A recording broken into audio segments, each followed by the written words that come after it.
Assalamualaikum warahmatullahi wabarakatuh. Alhamdulillahi rabbil alamin. Wal 'aqibatu lil muttaqin wala 'udwana illa 'alal zalimin.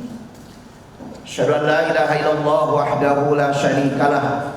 Iyyahu na'budu wa iyyahu nasta'in. Wa asyhadu anna Muhammadan 'abduhu wa rasuluh. Arsalahu Allahu rahmatan lil alamin.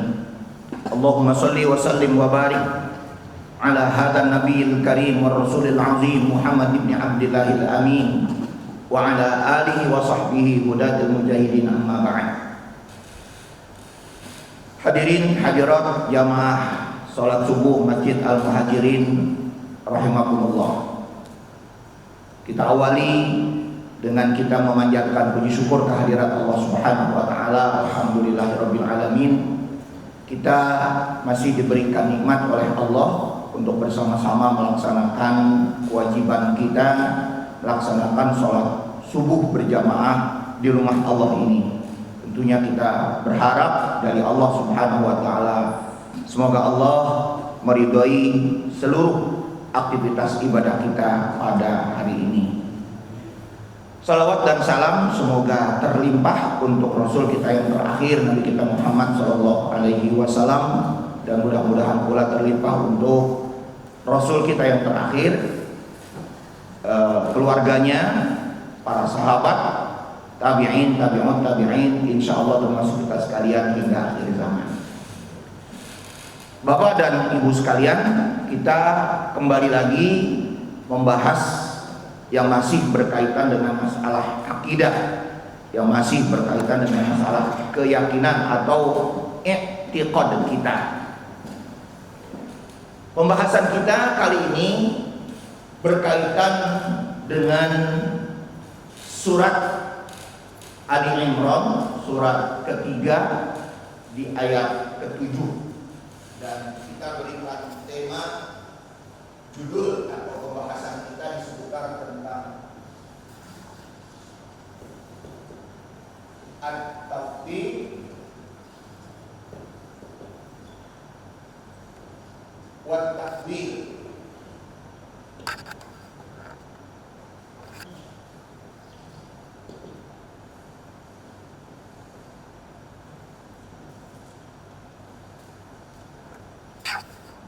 Walaupun memang pembahasan ini kita melihat sekilas berkaitan dengan tafsir sebetulnya, tetapi ketika kita menafsirkan dengan cara-cara yang salah, dengan cara-cara yang tidak tepat, tidak sesuai dengan metodologi ilmu tafsir, maka pemahamannya akan nyerempet kepada kesesatan, kepada kemusyrikan.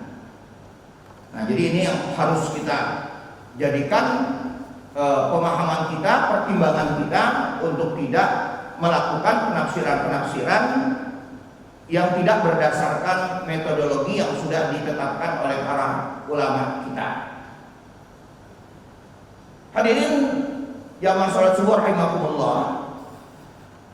Di dalam pembahasan ini kita mengenal ada yang disebutkan dengan ayat-ayat muhkamat dengan ayat-ayat mutasyabihat.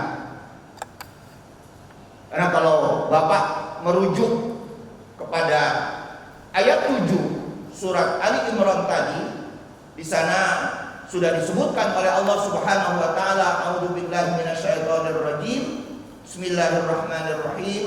Huwallazi anzala 'alaikal kitaba minhu ayatum muhkamatun hunna ummul kitabi wa ukharu mutasyabihat.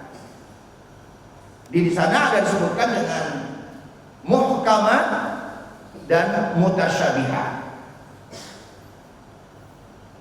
Apa itu ayat-ayat muhkamat? Ayat-ayat muhkamat itu adalah ayat-ayat yang dapat difahami dengan kita menerjemahkan melalui terjemahan-terjemahannya.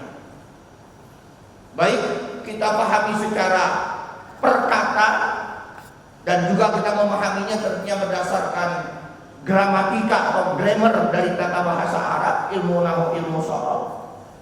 Tetapi ada yang disebut lagi ayat-ayat mutasyabihat, yaitu ayat-ayat yang tidak bisa dipahami oleh kita sebagai manusia. Nah, sehingga menafsirkan ayat-ayat semacam ini seperti yang saya katakan tadi, jangan sampai kita tidak menggunakan metodologinya. Ya, karena ketika kita tidak menggunakan metodologinya maka akan mengalami kepada kesesatan. Ini yang ingin kita selamatkan, ya, pemahaman-pemahaman ini terhadap diri kita.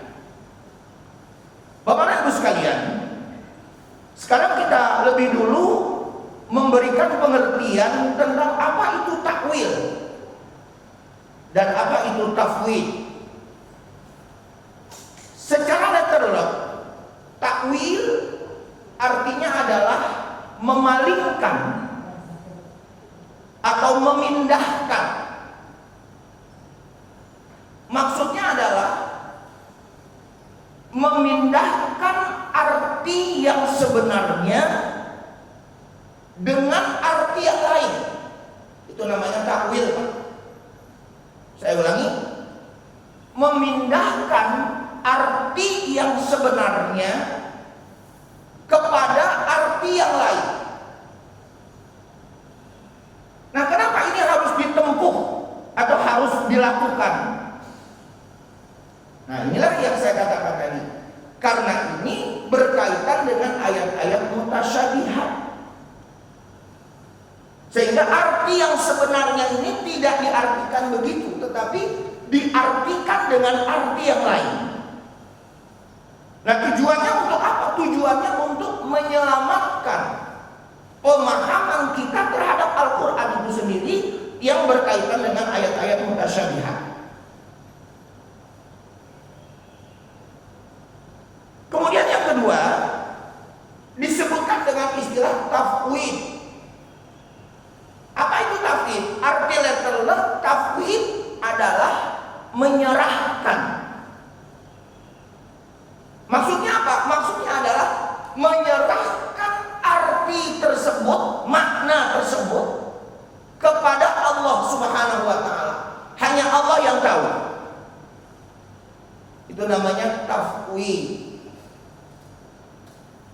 Maka di dalam masalah ini, ketika kita memahami tafsir tadi, memang agak berbeda di dalam menafsirkan dari ulama-ulama yang disebutkan dengan ulama-ulama salaf dengan ulama-ulama khalaf. Ada ulama-ulama yang disebutkan dengan ulama-ulama salaf dan ada yang disebutkan dengan ulama-ulama khalaf.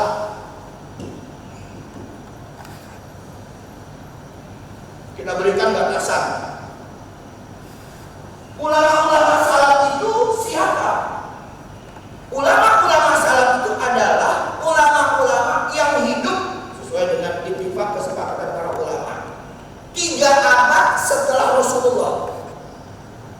Jadi kalau kita lihat generasinya, generasi mulai dari generasi sahabat, generasi tabi'in, dan generasi tabi'ut tabi'in, 3 abad. Tapi ada juga sebagian ulama mengatakan dibatasi sampai 5 abad, sampai tambah lagi 2 tadi. Ini perbedaan. Tetapi kalau kita mengacu kepada hadis Nabi Shallallahu Alaihi Wasallam yang berbunyi, khairun nas, sebaik-baik manusia adalah qarni, yaitu orang-orang yang hidup pada masaku, kata Rasulullah. Orang-orang yang hidup pada zamanku, pada kurunku, qarni. Itu sudah jadi bahasa Indonesia. Kurun itu artinya sebetulnya berasal dari bahasa Arab. Sebaik-baik manusia adalah orang yang hidup pada kurunku, kata Rasulullah. Berarti ini sahabat, Pak. Yang hidup di zaman Rasul itu adalah sahabat. Tsummal ladzina yalunahum. Kemudian sesudah itu berarti sesudah sahabat. Yang hidup bertemu dengan sahabat. Yang hidup bertemu dengan sahabat siapa? Disebutlah nama generasinya, yaitu generasi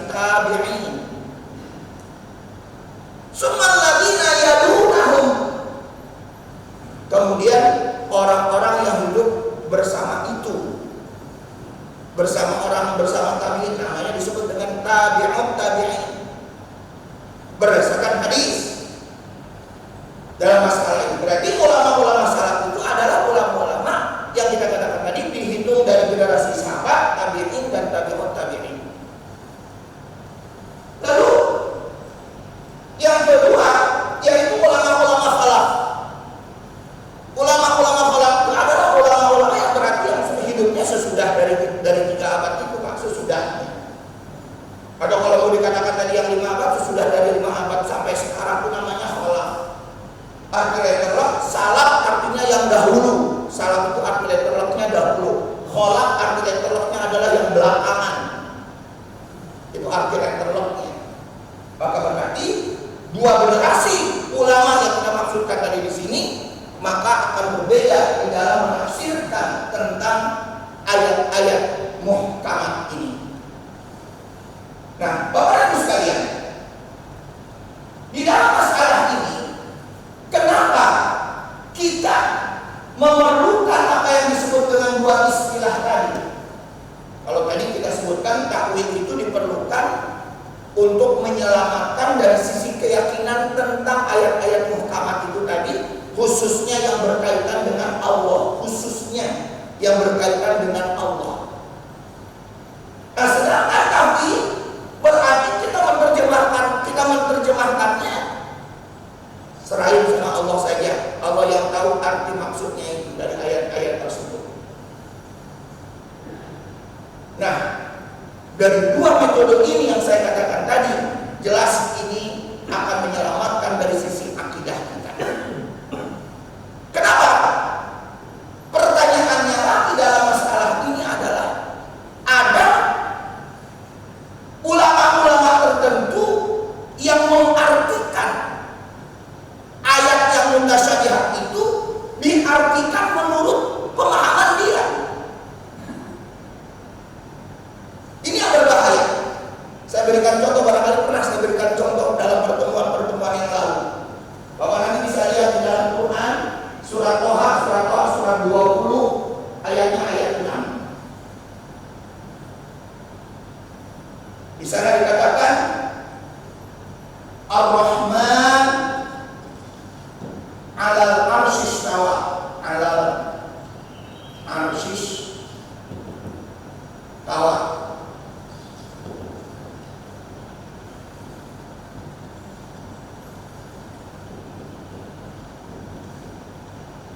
Allah Subhanahu wa ta'ala itu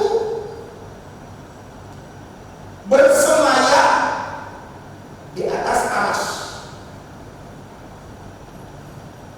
Ini awas, hati-hati nih, Pak. Kalau yang namanya Allah itu bersemayam, berarti Allah itu apa, Pak? Bertempat tinggal. Pertanyaannya, apakah Allah itu membutuhkan tempat? Itu pertanyaannya nanti. Lalu kalau mau diartikan secara tata bahasa maupun secara etimologi bahasanya, apa arti istawa ini yang tadi diterjemahkan ke dalam bahasa Indonesia yang sehari-hari kita terjemahkan, yaitu bersemayam? Dalam konteks bahasa, istawa itu artinya adalah istiqrar dan julus. Istiqrar. Apa istiqrar? Berdiam diri. Apa itu julus? Duduk. Nah, kalau Allah diartikan sebagai duduk di atas aras, maka berarti apa? Allah itu memerlukan tempat. Dan sesuatu yang memerlukan tempat namanya apa, Pak?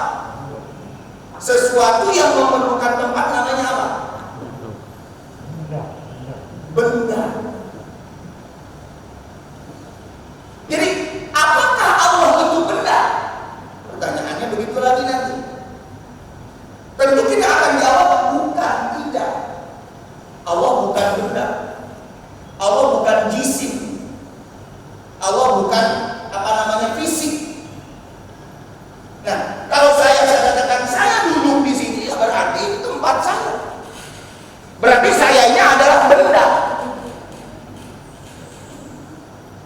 Nah, makanya di dalam masalah ini memerlukanlah dua metodologi ini untuk kita artikan. Kalau diartikan secara takwil, istawa ini arti secara takwil tadi saya katakan adalah menguasai. Jadi Allah yang Maha Rahman itu menguasai arsy. Itu takwil. Ya. Kalau diartikan secara takwil, Allah yang Maha Rahman itu istawa di arsy. Udah, istawa udah. Istawa yang bagaimana? Serahin aja sama Allah. Tanpa kita pertanyakan. Yang tahu hanya Allah. Karena masalah arsy itu masalah yang gaib, yang gak bisa kita ketahui. Udah serahin sama Allah. Allah berarti istawa di atas arsy. Bagaimana istawanya jangan dipertanyakan, jangan ditanyain. Serahin sama Allah. Nah, tetapi kalau diartikan, saya ulangi sekali lagi dalam masalah ini, diartikan bersemayam, itulah yang saya bilang tadi. Berarti Allah itu membutuhkan tempat. Berarti kalau dikatakan Allah itu membutuhkan tempat, berarti Allah itu kalau begitu benda. Karakter benda apa Pak? Satu, membutuhkan tempat.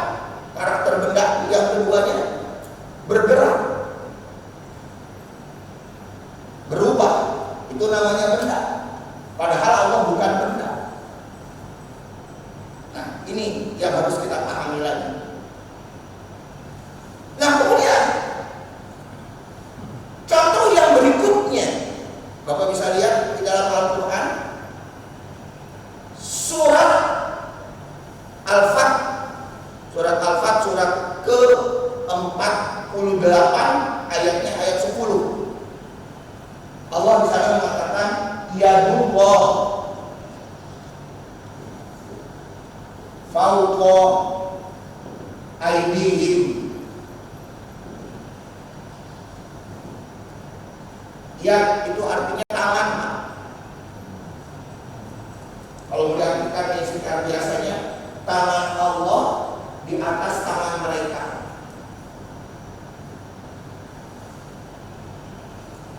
Kalau ini diartikan sebagai tangan, berarti Allah itu tadi kita sebutkan tadi, Allah itu bertangan.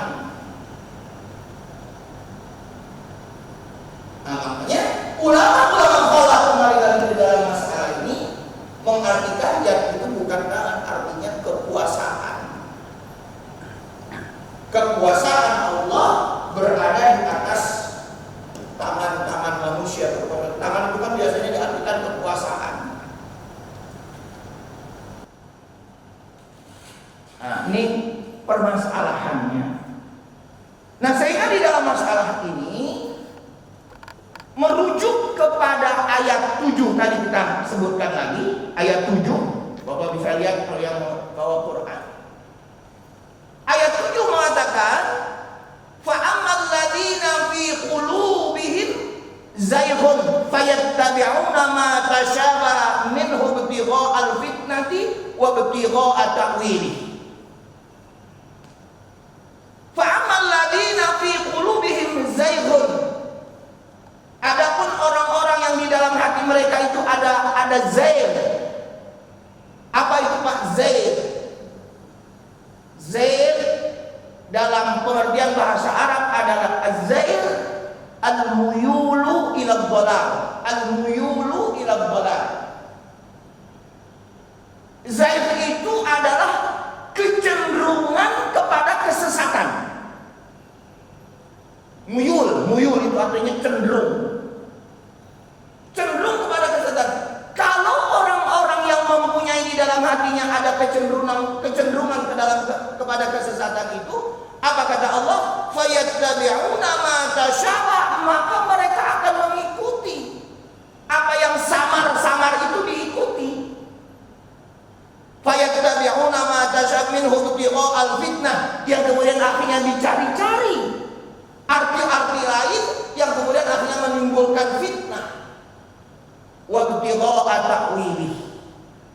dan mencari-cari takwilnya dengan sendiri tanpa mengikuti metodologi yang benar. Nah, ini kan bahaya, Pak. Kalau ada orang yang nggak mengerti, kalau ada orang yang ada zail di dalam hati mereka sendiri, maka akan mengartikan Al-Quran itu seenaknya. Maka saya teringat, barangkali Bapak pernah dengar ada dulu kelompok-kelompok yang namanya Isa Bugis, Pak. Dalam mengartikan surat Al-Ikhlas, ini mengartikan surat Al-Ikhlas, Qul huwallahu ahad. Biasanya kan kita artikan katakanlah Allah itu Esa. Dia mengartikan apa, Kak? Katakanlah Allah itu adalah pemersatu. Ahad itu diartikan pemersatu. Kalau Allah diartikan sebagai pemersatu, ini bertentangan secara grammar atau tata bahasa Arabnya.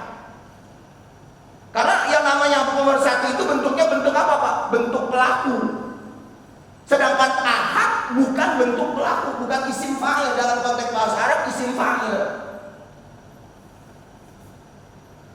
Nah, makanya di situ kita yang tepatnya kita artikan katakanlah Allah itu adalah Esa, bukan pemersatu. Nah, ini yang harus kita pahami. Jadi ada orang-orang yang tidak paham dengan ilmu tafsir, atau ada orang-orang yang ada zail di dalam hati mereka, maka mereka akan cenderung penafsirannya itu kepada fitnah-fitnah yang terjadi di dalam masyarakat kita. Akhirnya begitu.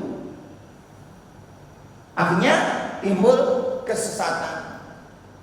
Lalu kalau kita sudah katakan, Pak, ini kalau kita sudah katakan Allah itu bertempat, itu berarti Allah itu benda, itu kan syirik namanya, Pak. Syiriknya di mana? Syiriknya berarti menduakan Allah, menyamakan Allah dengan makhluk. Itu syirik yang saya katakan tadi.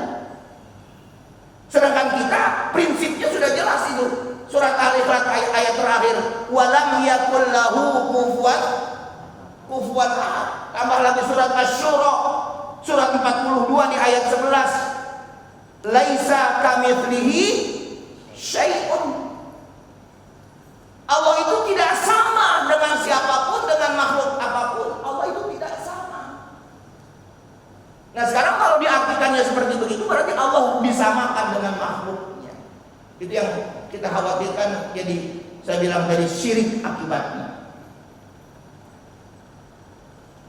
Nah, jadi oleh karena itu bagi kita dalam masalah ini, jelas ini sangat kita perlukan untuk bisa memahami konteks ayat seperti ini agar tidak menimbulkan kesesatan atau syirik itu tadi. Lalu lanjutan ayatnya, Pak, di surat Ali Imran ayat 7 ini. Apa yang melatar belakangi? Apa yang melatar belakangi sehingga timbulnya dua metodologi ini? Itu pertanyaannya. Mengacu kepada ayat kelanjutan dari ayat 7 tadi, wa ma ya'lamu ta'wilahu illallah. Satu, Pak. Atau wa ma ya'lamu ta'wilahu illallahu warrasikhuna fil ilm. Yang menjadi pertanyaannya di sini nih, Pak, apakah kita berhenti atau wakaf? Kalau kita belajar tajwid, membaca Quran, ada yang disebut dengan istilah wakaf. Beda ya, Pak, ya, wakaf menurut ilmu tajwid dengan wakaf menurut ilmu fikih. Kalau wakaf menurut ilmu fikih, kita bilang istilah wakaf sebetulnya sama aja sebutannya. Penyerahan barang untuk dimanfaatkan, itu namanya wakaf.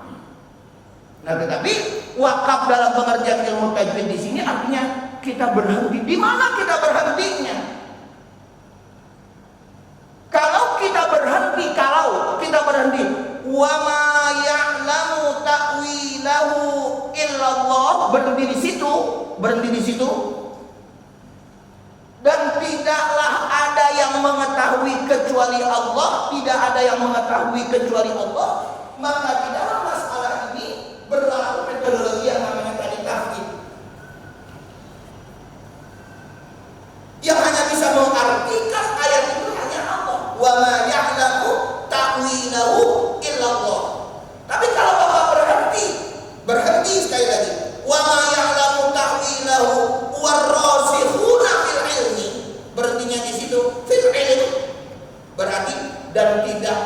ada yang mengetahui kecuali Allah dan orang-orang yang dalam ilmunya. Kalau Bapak berpikir di situ, kalau Bapak berpikir di situ dan orang-orang yang dalam ilmunya, maka berlaku ini.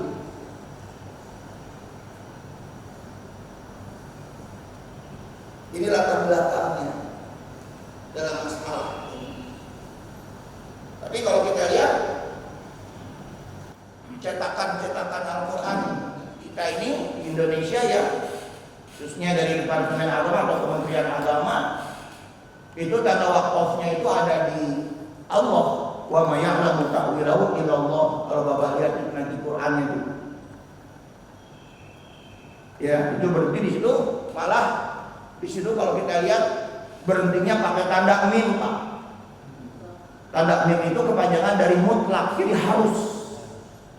Jadi wa ma ya'lamu ta'wilahu illallah berarti harus berhenti pada illallahnya. Ya, nah, barangkali masih menggunakan apa yang kita sebutkan tadi, metodenya ya metode dari ulama-ulama salaf itu tadi. Sedangkan kalau kita kaitkan dengan berhentinya pada warasikhuna fil ilm dan orang-orang yang dalam pengetahuannya atau ilmunya itu, maka di situ kita menggunakan berarti Allah dan kita orang-orang yang dalam ilmunya, tentunya para ulama ya Pak ya dalam masalah ini, yang dalam ilmunya yang bisa menerjemahkan atau menafsirkan dari ayat-ayat tersebut. Nah, jadi ini yang perlu kita tekankan kembali, yang menjadi latar belakang ataupun apa namanya secara sejarahnya apa yang melatar belakangi terjadinya dua penafsiran tersebut. Nah, Bapak dan Ibu sekalian, rahimakumullah. Kemudian apa yang harus kita pahami di dalam menerjemahkan, menafsirkan dari konteks ayat-ayat seperti ini? Ulama Ahlus Sunnah wal Jamaah, ini Pak, ulama Ahlus Sunnah wal Jamaah memberikan penekanan bahwa kita memahami tentang eksistensi Allah itu meliputi 4 pokok, 4 prinsip. Lagi ketika kita memahami tentang Allah, para ulama Ahlus Sunnah wal Jamaah memberikan 4 pokok. Pokok pertama apa? Pokok pertama adalah Allah harus dipahami sebagai Allah yang Esa. Meliputi apa keesaan Allah? Meliputi 3 poin. Esa dalam hal sifat, Esa dalam hal nama, Esa dalam hal perbuatan atau af'al.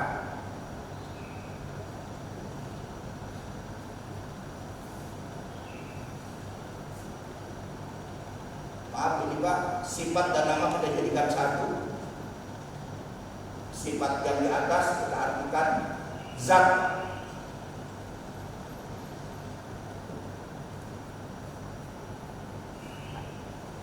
Zat. Apa pengertian? Allah itu Esa dalam hal zatnya. Allah tidak terdiri dari beberapa unsur. Allah tidak terdiri dari beberapa unsur. Kalau kita sebagai manusia terdiri dari beberapa unsur. Secara globalnya unsur ruh, unsur jasmani. Unsur jasmani dipreteli lagi ada unsur macam-macam. Ada unsur belerang, ada unsur posatium, ada unsur magnesium. Ini fisik kita. Tapi Allah tidak demikian, dia Esa, zatnya.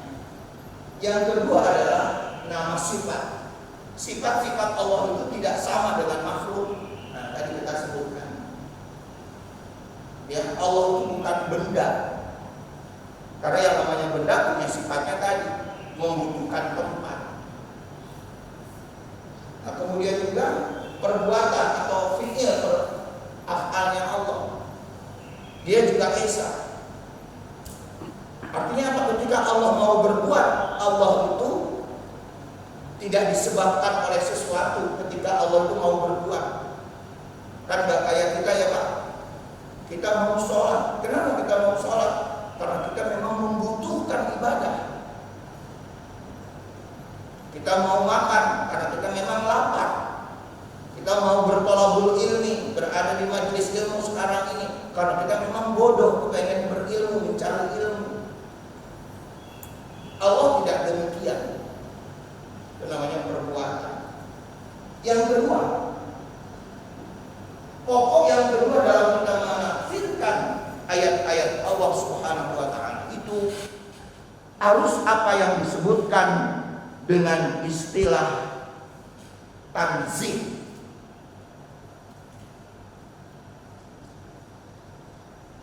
Tanzih. Tanzih itu sendiri arti letterlocknya Pak, bersih atau suci. Itu tanzih. Arti letterlocknya. Apa maksudnya? Allah Subhanahu wa taala itu harus kita tanzihkan. Artinya Allah itu harus kita sucikan. Sucikan dari apa? Kita sucikan Allah dari perkara-perkara yang tidak pantas bagi Allah. Perkara-perkara yang tidak pantas bagi Allah. Apa yang tidak pantas bagi Allah, Pak? Allah punya istri, nggak pantas. Allah punya anak, nggak pantas. Allah punya orang tua, punya ayah, punya ibu, nggak pantas. Itu namanya tanzih. Allah kita sucikan itu, kita tanzihkan seperti itu. Nah, kemudian yang ketiga, Allah ketika kita mau memahami tentang Allah, Allah kita kafirkan tanpa tajsim.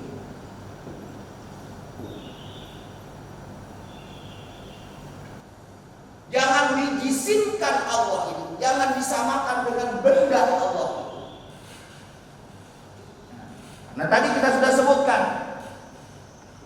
kalau Allah disamakan dengan benda, maka sifat benda seperti yang saya bilang tadi, sifat benda pertama membutuhkan tempat, yang kedua sifat benda itu adalah bergerak, berubah.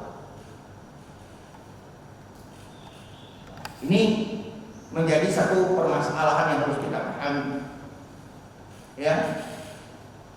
Dan kemudian yang keempat ini Allah tanpa tasbih.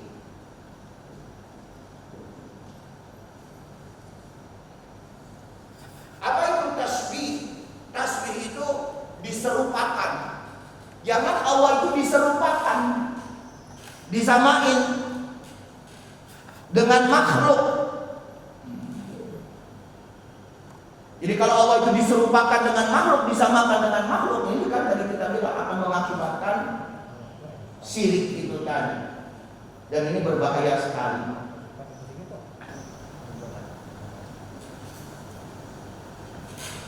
Ini perlu bahasa Arabnya enggak?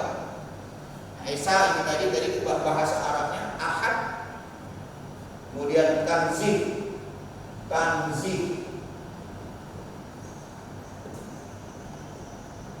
kemudian tajsim,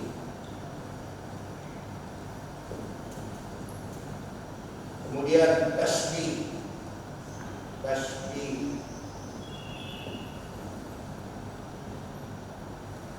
bahasa Arabnya. Sehingga dari sini jelas bagi kita ini merupakan prinsip kita sebagai apa? Katakanlah orang yang berdasarkan kepada Ahlus Sunnah wal Jamaah. Dan seluruh ulama Ahlus Sunnah wal Jamaah, begitulah cara memahami tentang Allah Subhanahu wa taala. Ya, sampai di situ barangkali Bapak sekalian, sisanya kita gunakan untuk dialog, kita gunakan untuk tanya jawab. Silakan.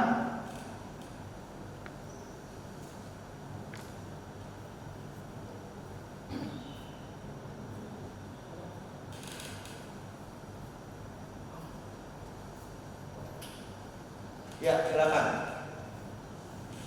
Atau nunggu mic dulu.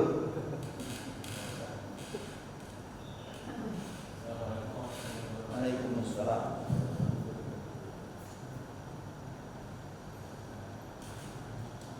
Assalamualaikum warahmatullahi wabarakatuh. Semoga Allah memberikan keberkahan untuk Ustaz, keluarga Ustaz, juga kaum muslimin di seluruh dunia. Amin, amin. Ya Rabbal Alamin. Ustaz bisa bertanya terkait dengan akidah ini. Contoh dari surat Al-A'la ayat 6, Rahmanu 'alal 'arsy istawa. Bahwa Rahman, Allah yang Maha Rahman, di atas arsy, semayang di atas arsy. Salah satu kaidah yang dijelaskan Ustaz adalah tanpa tasyabbuh, merupakan. Sedangkan kita ketika mentafsirkan istawa dengan tempat, berarti kita menyerupakan dengan makhluk tempat. Apakah berarti kaidah ini tidak masuk dalam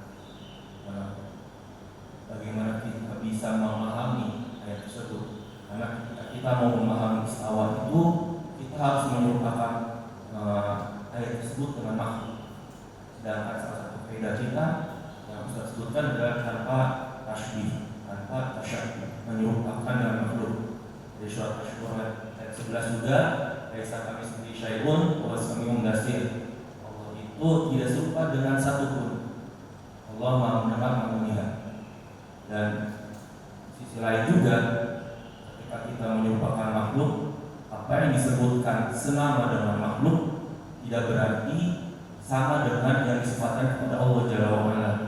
Sebagaimana kita punya mata, kucing punya mata, capung punya mata, kita sama-sama punya mata, tapi hakikatnya berbeda antara mata capung, mata kucing, dan mata kita. Begitu juga ketika Allah mengatakan Ar-Rahman 'alal 'arsy istawa. Allah bersemayam di atas arsy. Ya, letterlocknya di atas arsy. Tapi apakah secara hakikat sama dengan kita, makhluk yang membutuhkan tempat? Seperti itu, Ustaz. Yang kedua, yang saya pahami ketika memahami sebuah ayat adalah ayat dengan ayat, sebagaimana di surat Asy-Syura 11, ayat dengan hadis, dan kemudian ayat dengan pemahaman para sahabat. Mungkin Ustaz bisa menjelaskan ayat dengan hadis bagaimana yang mungkin bisa kita pahami lebih detail lagi. Kemudian pemahaman para sahabat sebagaimana yang Ustaz sampaikan bahwa pemahaman salaf itu salah satu generasi terbaik. Khairun-nas qarni tsumma alladziina yalunahum tsumma alladziina yalunahum. Begitu saja Ustaz, mungkin nanti kita bisa berdiskusi lebih lanjut. Iya. Perlu diketahui dulu ya Bapak sekalian dan Ibu, ada memang ulama yang tidak mengakui adanya ayat-ayat mutasyabihat. Ada, bilang. Siapa? Yaitu Ibnu Taimiyah.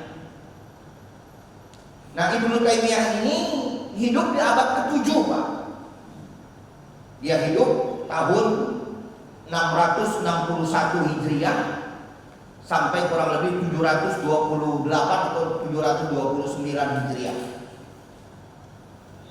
Memang kalau kita mengacu kepada pendapatnya Ibnu Taimiyah seperti itu. Makanya kalau kita katakan tadi, kita luruskan dulu sebetulnya. Apakah kita mau mengikuti pemahaman-pemahaman ulama-ulama salaf yang batasan waktunya tadi 3 kurun waktu atau 3 abad atau 5 abad? Kalau masuk sampai 5 abad berarti Ibnu Taimiyah pun tidak masuk. Sampai 5 abad pun tidak masuk.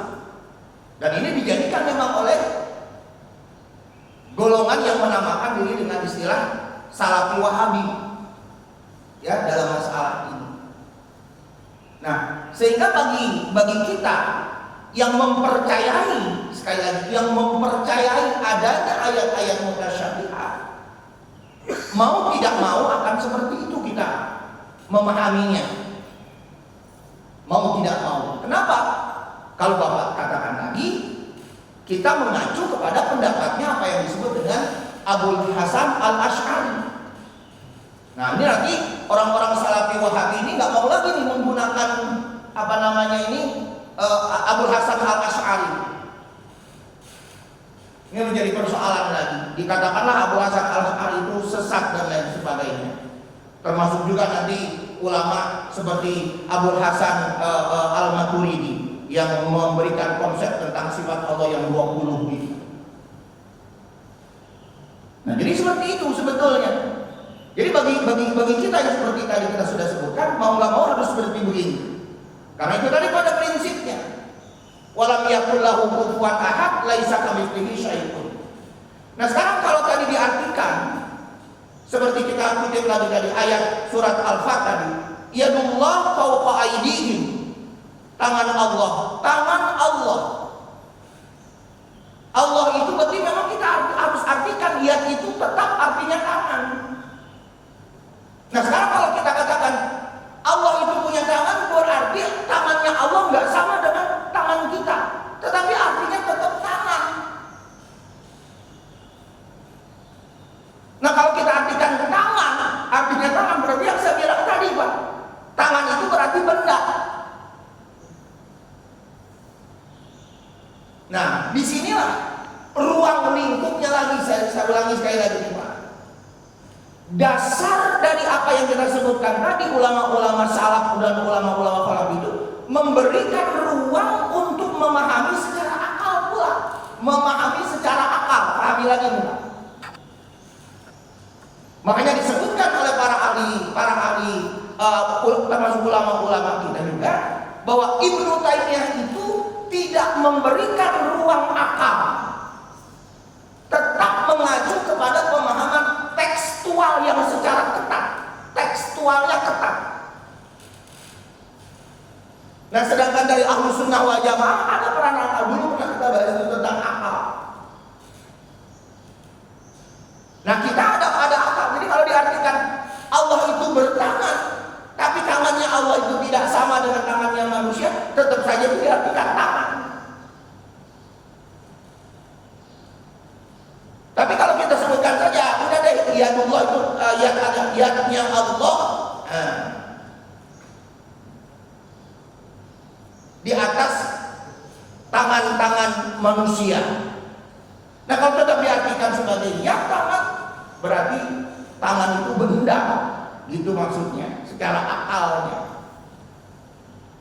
Maka yang untuk bisa menyelamatkannya, itu ya antara dua kita. Silakan saja mau mengartikan secara takwil atau juga mengartikan secara takwil. Maka saya katakan tadi, kalau diartikan secara takwil yang itu adalah memindahkan arti yang sebenarnya dengan arti yang lain, maka yang itu diartikan sebagai kekuasaan. Itulah yang ditafsirkan oleh para ulama khalaf dalam masalah ini. Nah, jadi kembali ke situ sebetulnya, Pak. Kalau kita mau runut dari pemahaman-pemahaman yang agak berbeda, jadi dimulai dari pemahamannya Ibnu Taimiyah, begitu.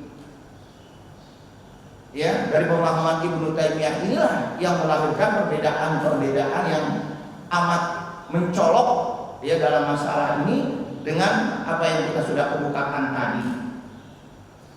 Ya, mudah-mudahan apa yang dipahami oleh Ibnu Taimiyah juga mudah-mudahan saya katakan tadi tetap mendapatkan ampunan Allah Subhanahu wa taala. Ya. Tadi yang keduanya apa tadi? Pak?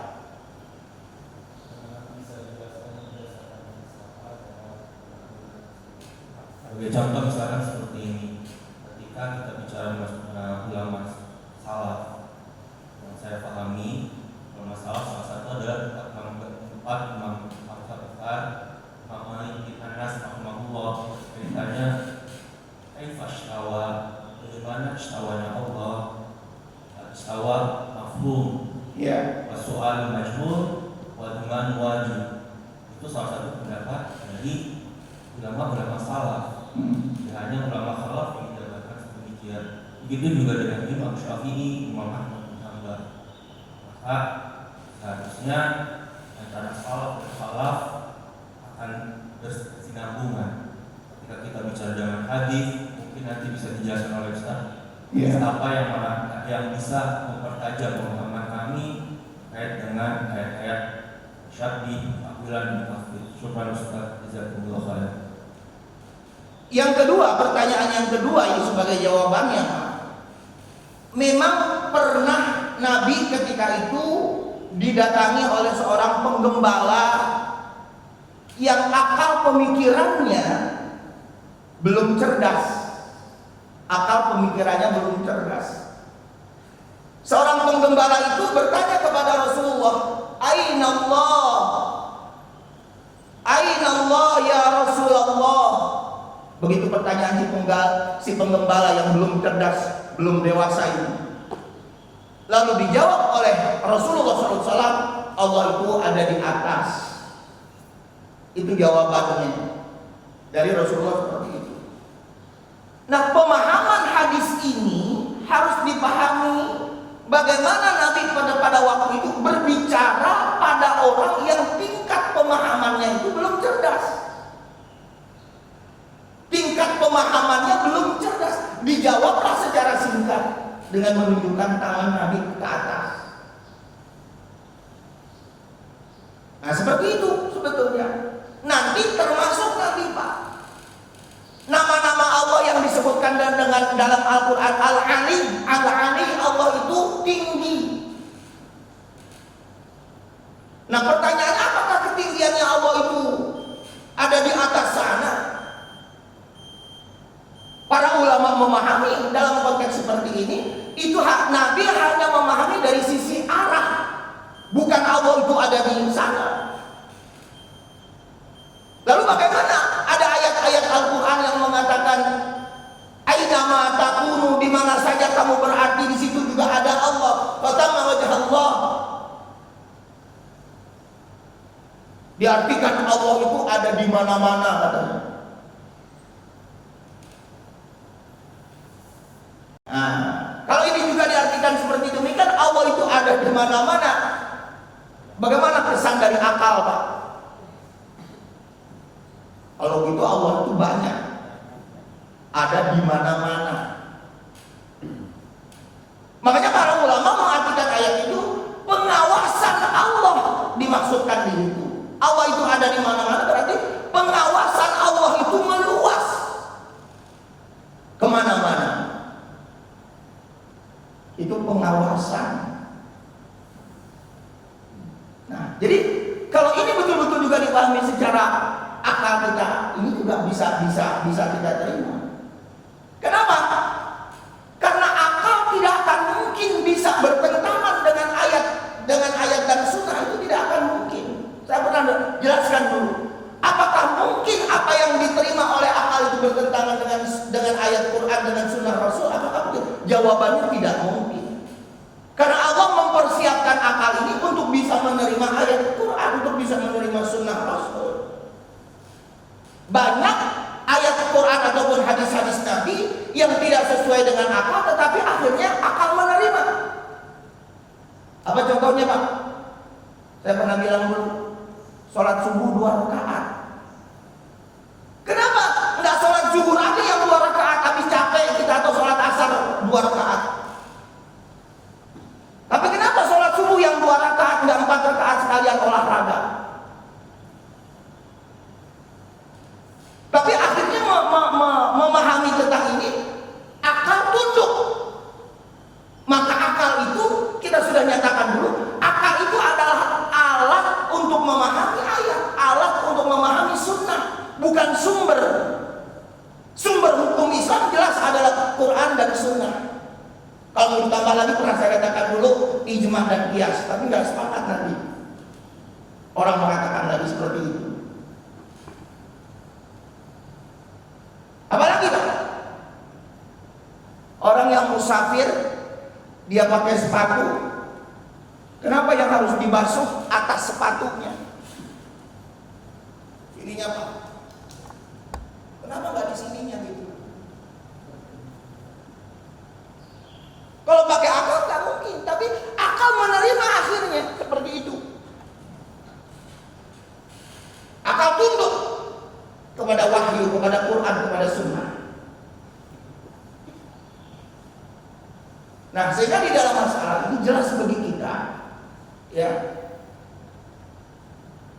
pemahaman ayat Quran dan juga pemahaman sunnah Rasulullah SAW tanpa dibarengi lagi dengan pemahaman akal, ya kita akan melihat akhirnya kurang pas gitu Pak. Tanpa memahami berdasarkan akal itu kurang pas. Akan nyerempet juga akhirnya. Nah disitulah, dan yang berikutnya lagi, sekali lagi harus dipahami lagi, pemahaman daripada Ibnu Taimiyah ini pemahaman yang minoritas. Makanya kita sebutkan tadi Ahlus Sunnah wal Jamaah ini mayoritas ulama, bukannya minoritas. Ada di Indonesia, ada di Mesir, ada di negara-negara Timur Tengah lainnya, atau di negara tetangga kita, di Malaysia, di Brunei. Itu mayoritas sebetulnya. Nah, kita kan inginnya juga berpendapat dengan yang sifatnya mayoritas begitu. Nah, jadi itu yang harus dipahami. Kemudian yang tadi saya ingin tekankan lagi, apakah Imam Syafi'i juga berpendapat seperti apa yang dikemukakan tadi oleh Ibnu Taimiyah? Maaf ini Pak, si ulama tadi yang mengatakan Imam Syafi'i mengatakan enggak begini, bahkan dia punya pendapat yang seperti ulama-ulama seperti tadi. Saya katakan Pak, perkataan itu adalah bohong.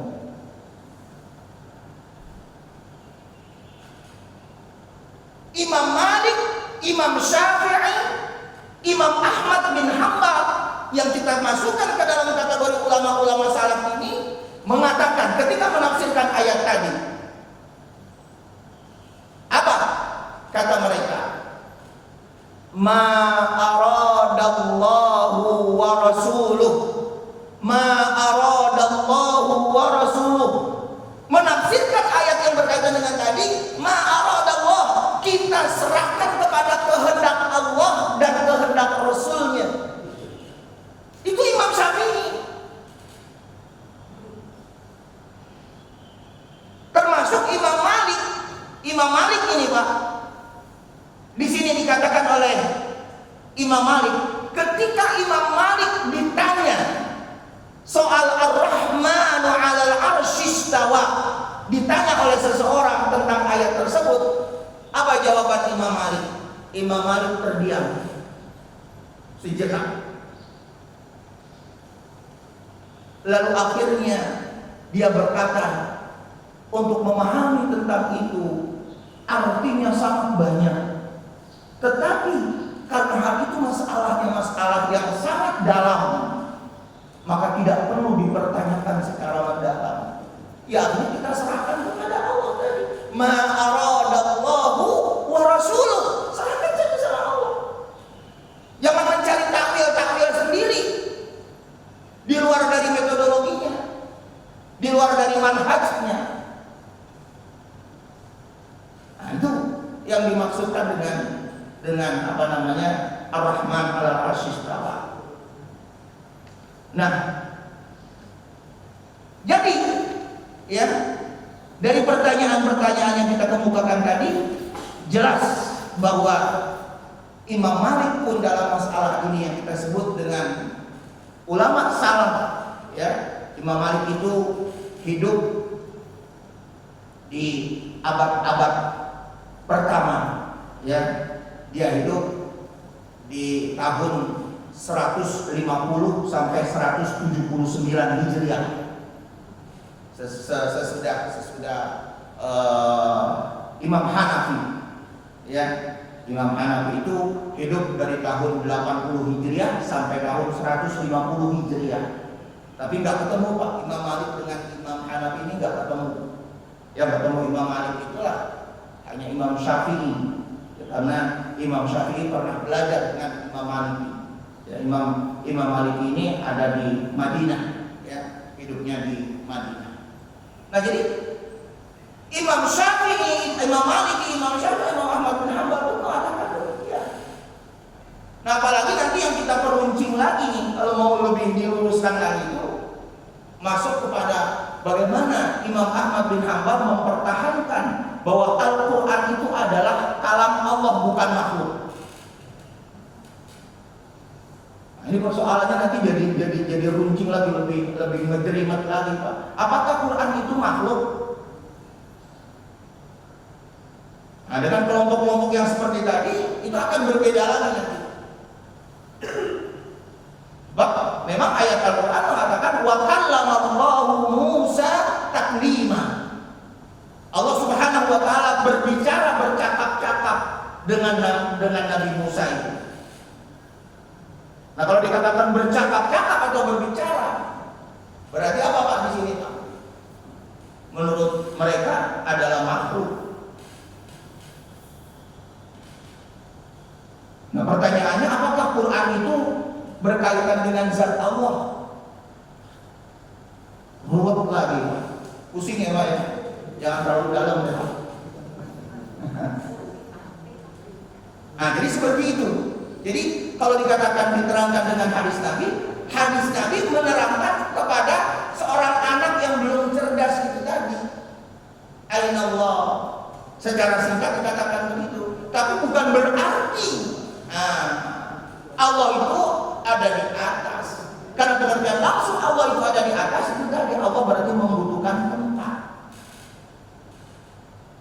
Ya, silakan Bapak komparatif, ya, studi banding, ya dengan pemahaman-pemahaman yang lainnya. Ya, silakan Pak. Assalamualaikum warahmatullahi wabarakatuh. Waalaikumsalam.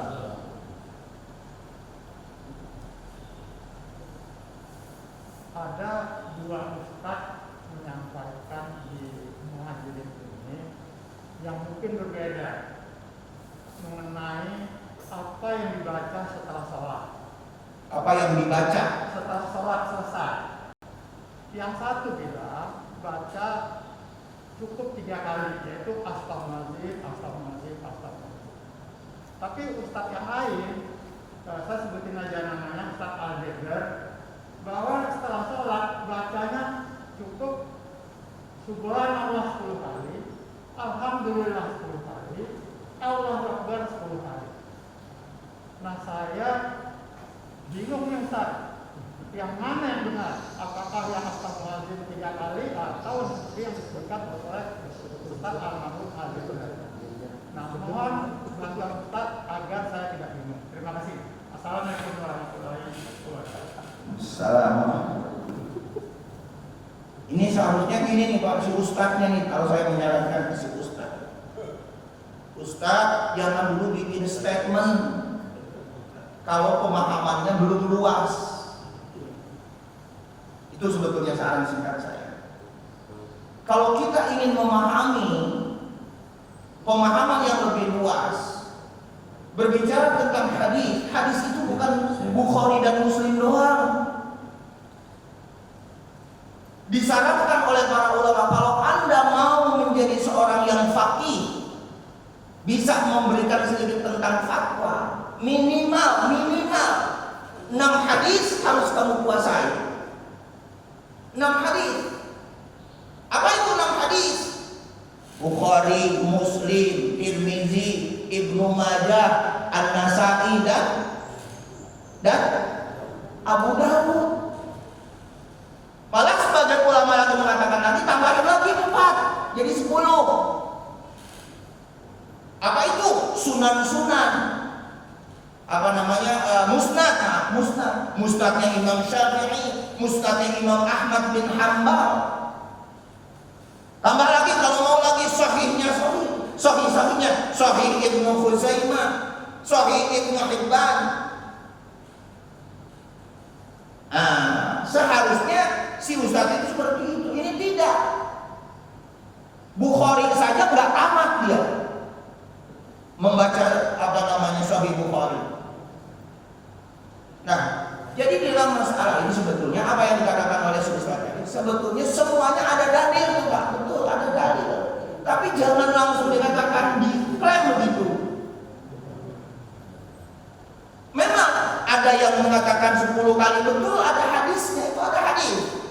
Ada yang mengatakan 33 kali, ada hadis. Nah, termasuk baca istighfar, astagfirullah.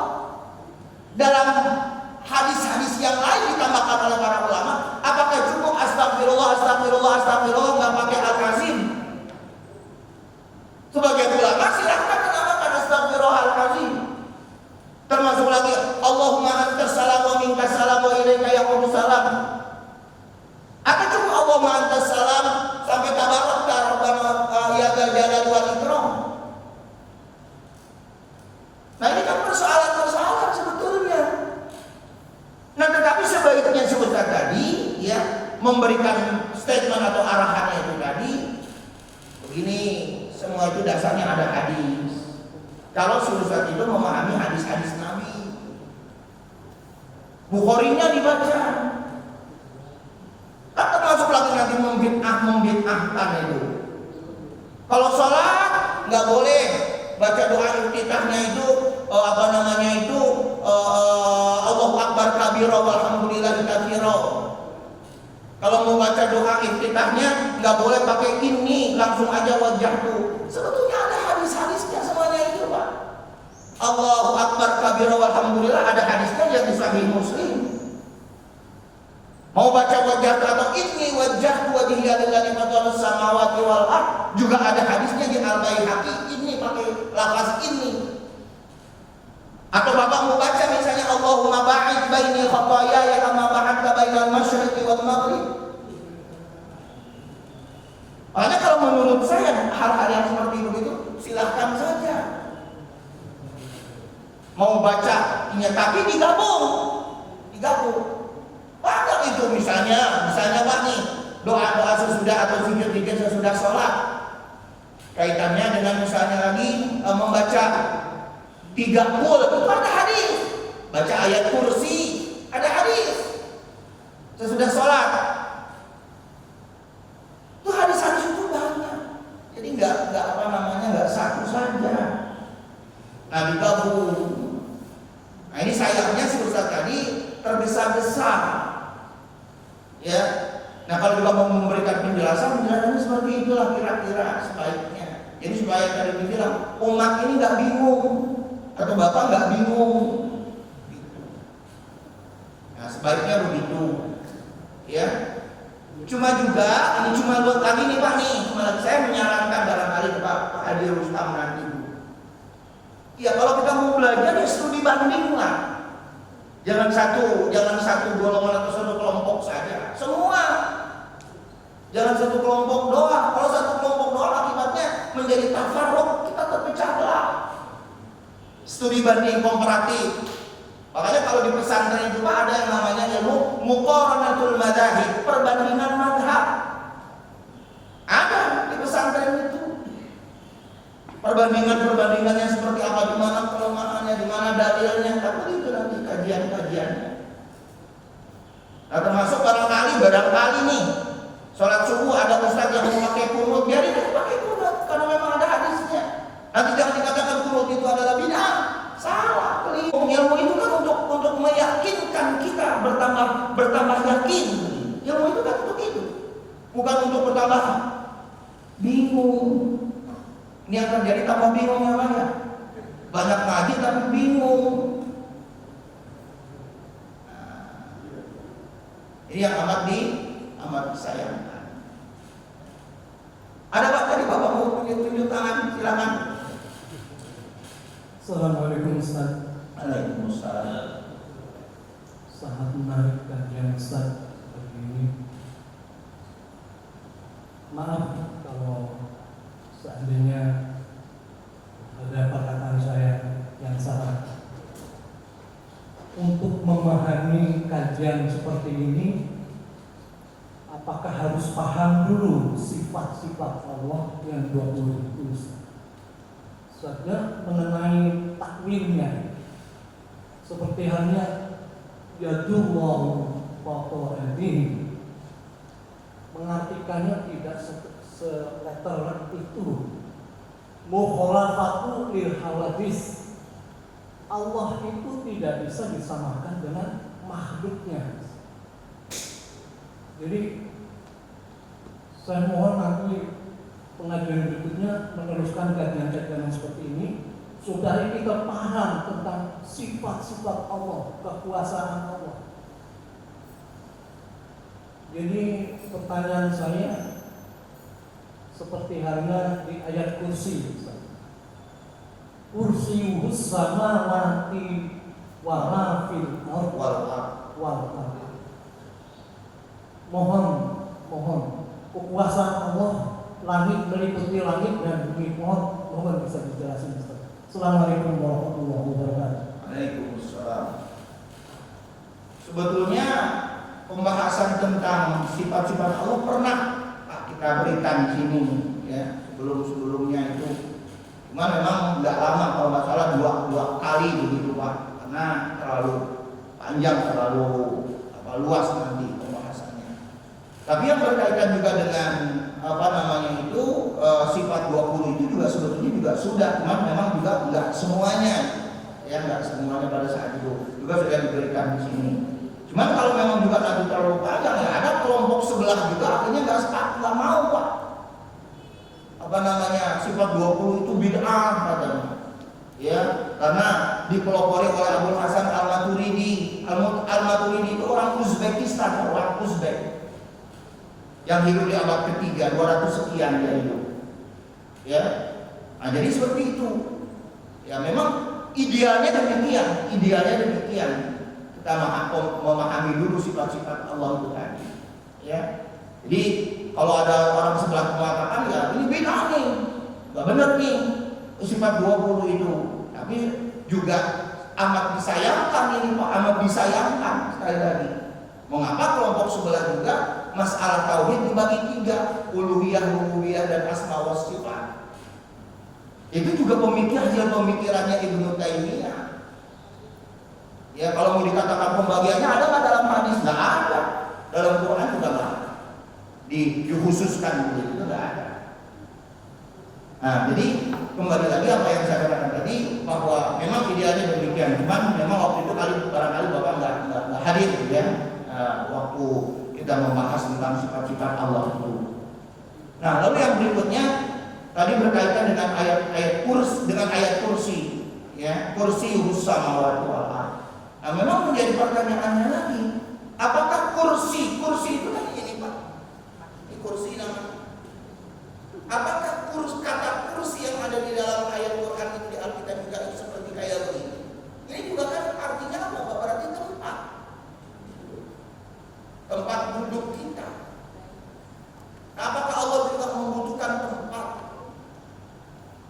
Nah, makanya takwilnya adalah tadi diartikan lagi kekuasaan Allah itu meliputi langit dan bumi.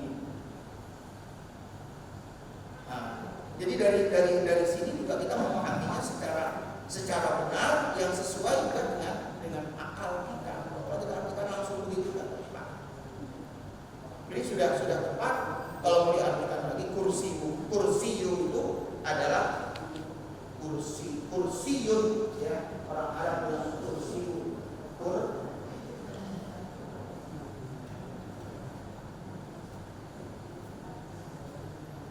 Ya, karena kursi itu melambangkan kekuasaan, jadi makanya diartikan kekuasaan di situ. Itu takwil namanya, menggunakan metode takwil, memalingkan arti pada yang sebenarnya, pada yang lain. Ya, kira itu Pak. Nggak ada lagi Pak? Ya, oke Pak ya. Baik, kita sudahi dengan subhanakallahumma wa bihamdika, asyhadu an la ilaha illa anta, astaghfiruka wa atubu ilaik. Assalamualaikum warahmatullahi wabarakatuh.